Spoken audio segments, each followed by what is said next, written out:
Le main event de la nuit 2 de WrestleMania 40 est peut-être mon moment préféré de l'histoire de la WWE. Bonjour à toutes et à tous, on se retrouve aujourd'hui pour le récap de la nuit 2 de WrestleMania 40. Après une petite introduction de Stephanie McMahon, on commence le show avec Drew McIntyre face au champion du monde poids lourd Seth freaking Rollins. Deux superbes entrées pour les deux. Une entrée très écossaise pour Drew McIntyre avec les cornemuses. Et de l'autre côté, Seth Rollins tout en couleur, tout en extravagance. Un combat qui va durer 10 minutes.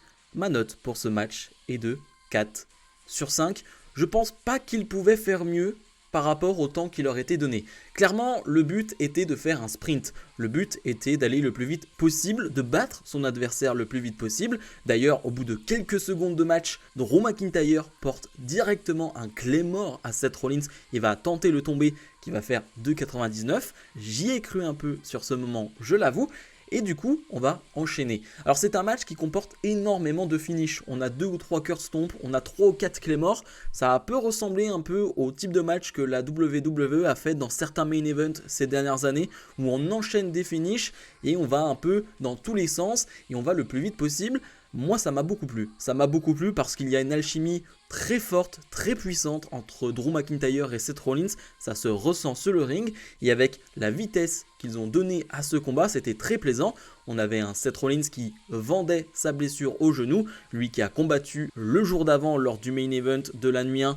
Il semblait bien mal en point et Drew McIntyre va bien sûr en profiter. Et il va tellement bien en profiter qu'après 2 claymores portés à la suite, McIntyre va devenir le nouveau champion du monde poids lourd. Super moment pour McIntyre, un moment qu'il attendait depuis des années maintenant, depuis sa victoire lors du WrestleMania Thunderdome. Il voulait une victoire pour le titre devant le monde, devant des fans, et il l'a eu. C'était un vrai bon moment, j'étais très heureux pour lui. Mais sauf que Drew McIntyre, il a une obsession depuis quelques mois maintenant, c'est CM Punk. Et CM Punk commentait ce combat, et Drew McIntyre va simplement aller le narguer, va se mettre face à lui, va le chercher, va le taquiner, ce qui ne va pas plaire à CM Punk, qui va s'en prendre à lui, qui va le mettre au sol. Et à ce moment-là, Damien Priest va cacher sa mallette Money in the Bank. Damien Priest va ramener Drew McIntyre sur le ring, porter son finish 1, 2, 3, et devenir le nouveau champion du monde poids lourd. On a eu 3 champions du monde poids lourd en quelques minutes. Je pense que c'était le meilleur timing pour faire cash-in Damien Priest. S'il voulait réussir le cash-in de Damien Priest, c'était la seule manière de le faire, c'était la seule façon de le faire. Et je pense que c'est une réussite totale. Si tu veux vraiment miser sur Damien Priest, si vraiment tu crois en lui, je pense que tu ne pouvais pas faire mieux. Si tu ne croyais pas en lui, tu lui faisais rater son cash-in et on passait à autre chose. Mais si tu veux vraiment miser sur lui et faire en sorte qu'il soit un visage important du côté de Raw, c'était la bonne solution. Bien sûr, d'un côté un peu triste pour Drew McIntyre qui a eu son moment de gloire mais très court, mais il l'a eu quand même. Dans tous les cas, il a eu ce moment où les fans ont pu réagir à une victoire de Drew McIntyre. Ça, c'est une très bonne chose. Je suis quand même content pour Damien Priest parce que Damien Priest, pour moi, est un peu sous-estimé en ce moment dû à ce problème de cash-in qu'il a eu depuis des mois, c'est-à-dire qu'il a loupé ses cash-in, des fois il n'est pas venu alors qu'il n'aurait dû cash-in, et du coup on s'est un peu moqué de lui, mais ça reste un super catcheur. Et j'espère vraiment que ça va l'aider, que ça va le propulser, et que ça va lui permettre de nous remontrer qui il est réellement. Je rappelle que dans un mois, c'est WWE Backlash France du côté de Lyon, j'y serai. Est-ce qu'on n'irait pas sur un Seth Rollins, Damien Priest et Drew McIntyre dans un match à 3 ? Je pense que c'est une vraie possibilité. On enchaîne avec les Street Profits et Bobby Lashley qui font face à Final Testament, un combat de 8 minutes. Ma note pour ce match est de 3,75 sur 5. C'est la très bonne surprise du week-end parce que c'était le match que j'attendais le moins de ce WrestleMania. J'en avais vraiment pas grand chose à faire. J'avais clairement prévu de faire une pause toilette à ce moment-là, ou en tout cas de m'écarter un peu de la télé pour aller faire autre chose, pour en profiter pour faire autre chose. Eh bien, ils ont réussi à rendre ça intéressant. Pourquoi ? Parce que ça va être un street fight match arbitré par Bubba Ray Dudley. C'est quand même plutôt cool. Et en plus de cela, en tant que commentateur, ils vont mettre Snoop Dogg, qui est vraiment très drôle. D'ailleurs, petit point commentateur, mais Pat McAfee, ça commence à devenir très compliqué pour moi. Je pense qu'il a le syndrome du gars qui sait qu'il est drôle, qui sait qu'il est aimé, et du coup veut en faire des tonnes maintenant à chaque fois, et il en fait trop. Il m'a beaucoup déplu lors de ce week-end WrestleMania. C'est qu'un détail, mais il m'a quand même gêné pour pas mal de combats. Pour revenir à ce match, c'est donc un street fight match. Et c'est cool parce que du coup, c'est 8 minutes de combat et on va juste avoir des gros spots. On va juste s'en mettre plein la tête. Je pense à ce Russian Leg Sweep porté par Scarlett sur Bifab, qui d'ailleurs au début ont une petite interaction et elle est vraiment pas bonne cette interaction, c'est pas fluide du tout. Et ensuite, elles en ont une autre, il y a un Big Boot porté par Bifab, c'est bien mieux. On a AOP qui vont faire dodo pendant tout le combat. Ils sont mis KO assez rapidement dans le combat et après on les voit plus du tout, c'est un bordel. Évidemment on va faire des références aux Dudley Boys avec les tables et toutes sortes de prises, donc franchement c'était le divertissement et j'en attendais pas autant, donc franchement bonne surprise. C'est Bobby Lashley et les Street Profits qui vont l'emporter. Honnêtement j'en ai pas grand chose à faire, simplement je me dis que si tu voulais mettre un peu plus en avant Final Testament et faire en sorte que les gens croient en eux, bah ça aurait pu être cool de leur donner une victoire. Je peux clairement dire que Final Testament, ça n'ira nulle part. On enchaîne avec LA Knight face à AJ Styles qui arrive avec un tout nouveau thème d'entrée. Et on peut dire qu'il est vraiment bien puant ce thème d'entrée. J'avais hâte d'entendre ce thème parce que le thème d'AJ Styles est un excellent thème d'entrée et donc tu dois le remplacer par quelque chose d'exceptionnel. Ce n'est pas le cas, c'est tout simplement vraiment mauvais. On a un combat qui va durer 12 minutes. Ma note pour ce match est de 4 sur 5. C'était vraiment très bon et pourtant on aurait pu imaginer que ce combat soit avec une stipulation. C'est une guerre vraiment personnelle, LA Knight est allé chez AJ Styles, on s'en est pris l'un à l'autre dans des conférences avec les médias, bref, vraiment c'était très personnel, c'était assez violent comme histoire et je pensais clairement qu'il y allait avoir une stipulation. On ne l'a pas eu, mais pour le coup, le côté haine entre les deux, je l'ai ressenti directement parce que AJ Styles, il fait son entrée et directement il court, il se jette dans LA Knight. Directement, on ne perd pas une seule seconde, on est là pour faire mal à son adversaire, on est là pour le détruire. Et ça, c'est un truc que j'ai vraiment apprécié. J'espère qu'à un moment donné, on va arrêter de manquer de respect à LA Knight parce que c'est un très bon catcheur. C'est tout simplement un très bon catcheur qui est bon en promo, qui est ultra over et qui est très bon sur le ring. Il le prouve encore une fois, c'est une très belle performance de sa part. Ce qui est fou, c'est que AJ Styles n'a pas eu que des excellents matchs du côté de WrestleMania, mais ses deux meilleurs matchs sont face à LA Knight et à Shane McMahon, alors qu'il a affronté du Chris Jericho, du Randy Orton, du Shinsuke Nakamura. Tu pourrais te dire que ce sont les matchs-là qui sont les meilleurs. Et bah pas vraiment, non. C'est pour vous dire que LA Knight a vraiment sorti une belle performance et AJ Styles aussi. AJ Styles a d'ailleurs parlé en interview de sa retraite et du fait que oui, clairement on est proche de la fin en termes de carrière, mais qu'il voulait toujours laisser une bonne image, dans le sens où il veut que les gens se disent quand AJ Styles vient sur le ring, c'est toujours AJ Styles et il va nous faire des choses phénoménales. Et bah c'est le cas. On se posait des questions après sa blessure, un AJ Styles qui est arrivé encore plus large, qui est très épais maintenant, c'est plus du tout le AJ Styles d'avant, là c'est une machine physique. Et bah il est au niveau, il est vraiment au niveau et ça me fait vraiment plaisir de voir un AJ Styles à ce niveau là. Il y a une prise pendant le match, il y a une German suplex portée du haut de la troisième corde qui est vraiment très jolie. On va jouer donc avec ce côté haineux entre les deux, avec un LA Knight qui va enlever la protection du sol et va se faire contrer, et va bien atterrir sur du béton. Et ensuite, LA Knight va remporter ce match avec le BFT. C'était le bon choix, c'est le bon gagnant. Comme je l'avais dit dans ma vidéo pronostic, je pense que AJ Styles le fait avec plaisir. LA Knight avait besoin de cette victoire. C'était son premier match à WrestleMania et première victoire pour lui. J'ai hâte de voir la suite. Logan Paul défend son titre de champion des États-Unis face à Kevin Owens et Randy Orton. Un Logan Paul qui va arriver avec un 4x4 signé Prime. Kevin Owens, lui, va faire son entrée avec un kart de golf et va même faire l'entrée de Randy Orton avec cette petite voiture là, un Orton qui d'ailleurs a très peur de la vitesse, c'est plutôt très drôle, un match qui va durer 18 minutes et ma note est de 4,25 sur 5, c'était très divertissant, j'aime beaucoup les dynamiques dans ce combat dans le sens où premièrement on va avoir une vraie équipe avec Kevin Owens et Orton qui vont s'en prendre pendant quelques minutes en 2 contre 1 à Logan Paul et c'est plutôt logique, c'est ce qu'on voit sur les dernières semaines, il n'y a pas de tension entre Orton et Kevin Owens, c'est juste des gens qui ont le même but, le titre de champion de Logan Paul et qui détestent cette personne. Donc dans un premier temps, on a une vraie alchimie entre les deux, sauf que bien sûr, Orton, ça reste Randy Orton, il va vouloir porter un RKO sur Owens à un moment donné, et c'est à ce moment-là qu'on va vraiment partir sur un match 1 contre 1, très divertissant. Un Logan Paul qui, comme toujours, nous montre qu'il est excellent, nous montre que c'est un vrai catcheur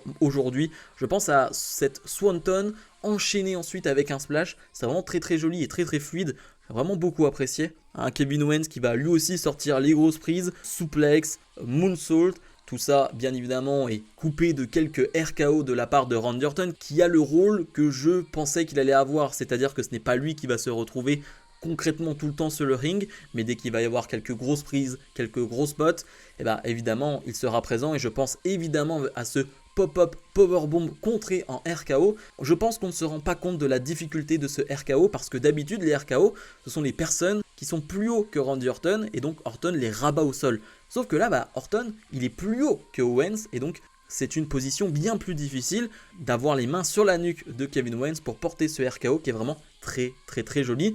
On va finalement avoir encore une fois la mascotte Prime qui va être présente et cette fois-ci à l'intérieur ce n'est pas Kai Sai, c'est High Show Speed. Alors je connais de nom, j'ai vu énormément de vidéos mais j'avoue que je connais que de loin et c'est pas forcément quelqu'un qui normalement me fait beaucoup rire ou m'amuse beaucoup. Mais dans cette situation-là, c'était vraiment très drôle parce que évidemment ils vont le mettre face à Randy Orton. Randy Orton est un monstre physique et High Show Speed est plutôt petit, plutôt frêle.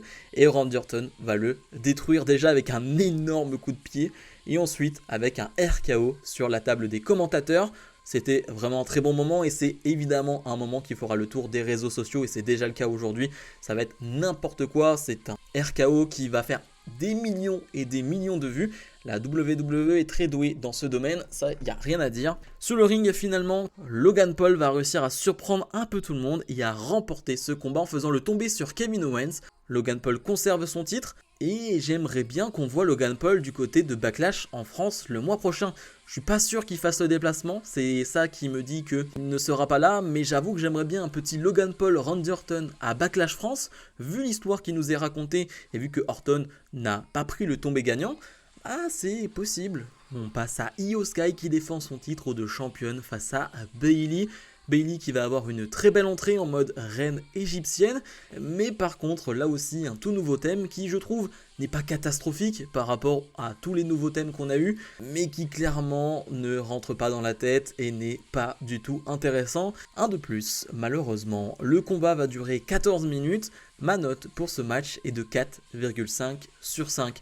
C'est une phrase que je dis assez souvent dans ce type de vidéo, lorsque je ne prends pas énormément de notes pendant un match ou après un match, c'est que normalement le match était tellement bon que je n'ai pas grand chose d'autre à dire que c'était vraiment excellent. Et ben on est un peu dans ce type de combat là, dans le sens où je trouve que le rythme est parfait. On va débuter plutôt tranquillement, dans le sens où il n'y a pas un rythme de dingue, mais le public est tellement à fond, et j'en ai pas parlé encore dans cette nuit numéro 2, mais le public de Philadelphie s'est peut-être senti offensé après les remarques sur les réseaux sociaux sur le fait que le public dormait un peu lors de la nuit 1 et le public va vraiment être très réveillé et à fond derrière Bayley. Triple H l'a dit d'ailleurs en conférence de presse, les fans en nuit 1 criaient peut-être un peu moins, mais c'est parce qu'il faisait très froid. Ouais, c'est en extérieur et c'est vrai qu'en nuit 1 on a vu énormément de monde avec des pulls, des manteaux. Ouais, ça devait pas être très agréable, mais bref, pour revenir dans ce combat, j'ai vraiment apprécié justement ce changement de vitesse. Et il y a une séquence toute particulière où les deux se contrent tour à tour. Il y a Bayley qui veut porter son finish. Elle pense l'avoir bloqué sous sa jambe, mais Io Sky arrive à se relever avec une sorte de saut carpé. Et là, je me suis dit, ok, on entre dans quelque chose de sérieux, on entre dans quelque chose qui va être excellentissime et ça a été le cas. Vraiment, ça a été le cas. On a une Io Sky qui va après enchaîner les moonsaults, première corde, deuxième corde. La facilité avec laquelle elle fait ça, c'est quand même fantastique. Mais Bayley va finalement réussir à prendre le dessus et Bayley va gagner ce combat, va remporter ce titre et devenir la nouvelle championne féminine. J'ai pas une bonne mémoire, mais je me demandais si c'était pas le meilleur match de Bayley depuis 3, 4, 5 ans en solo, je parle. Ça faisait très longtemps que j'avais pas vu Bayley à ce niveau-là et ce type de combat-là nous rappelle à quel point Bayley est une fantastique catcheuse. Évidemment, elle est souvent mise dans l'ombre et c'est elle qui prend cette position de peut-être leader, mais elle se met dans l'ombre et elle laisse les autres briller. Mais je suis quand même très heureux de la voir cette fois-ci dans la lumière. C'est à elle de briller. C'est à elle maintenant d'avoir un bon règne de champion.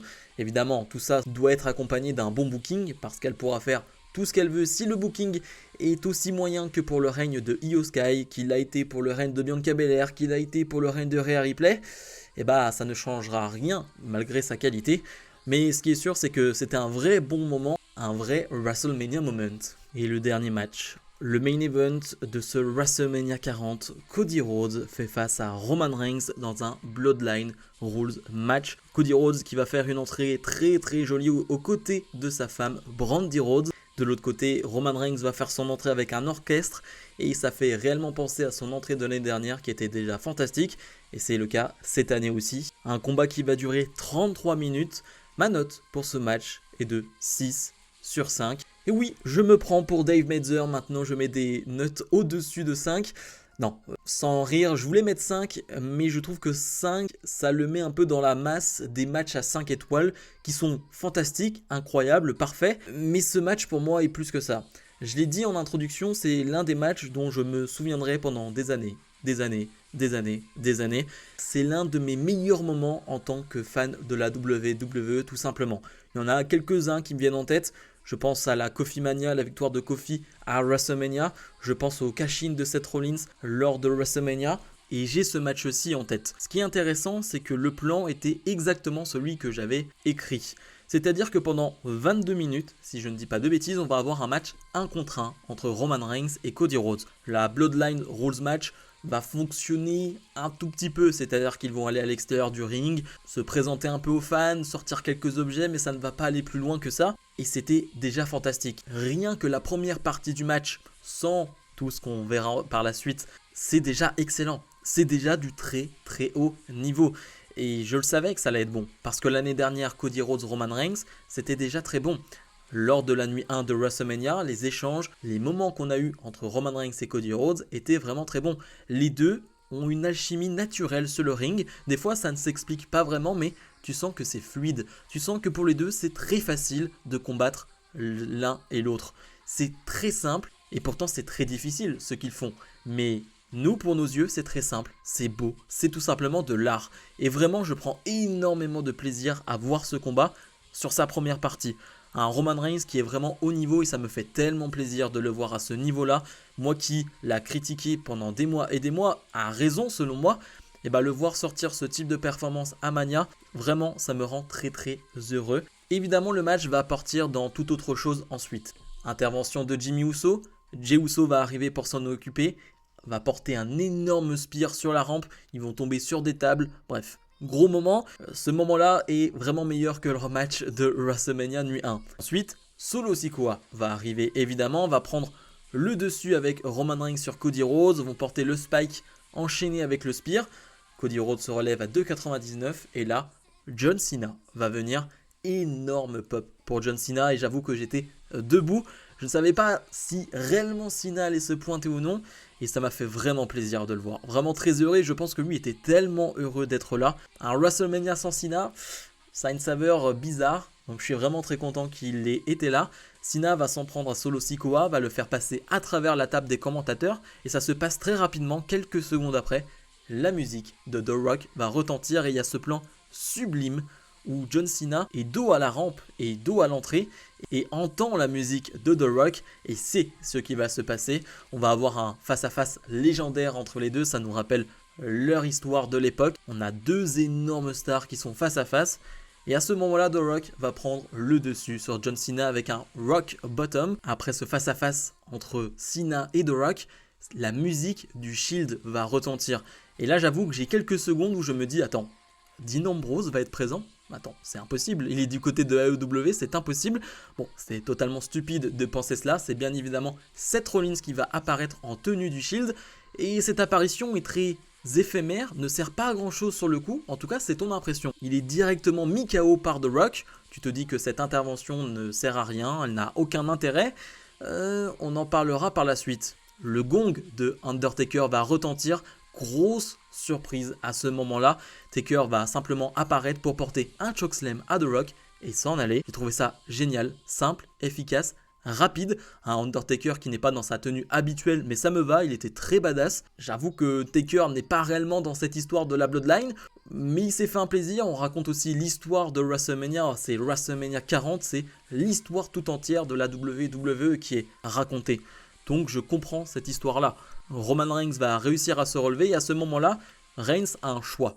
Il a Cody Rhodes d'un côté, Seth Rollins de l'autre, et il a une chaise dans les mains. Ce qu'il va faire, c'est tout simplement se venger.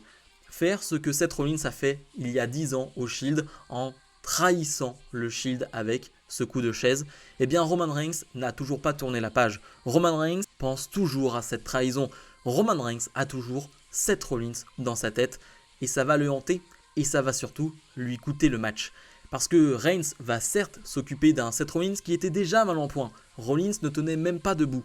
Il va lui porter un coup de chaise, le même qu'il y a 10 ans que Rollins avait porté, mais derrière lui il y a Cody Rhodes. Et Cody Rhodes va s'occuper de Roman Reigns, va lui porter 3 Crossroads et remporter ce combat et devenir le nouveau champion Universal de la WWE.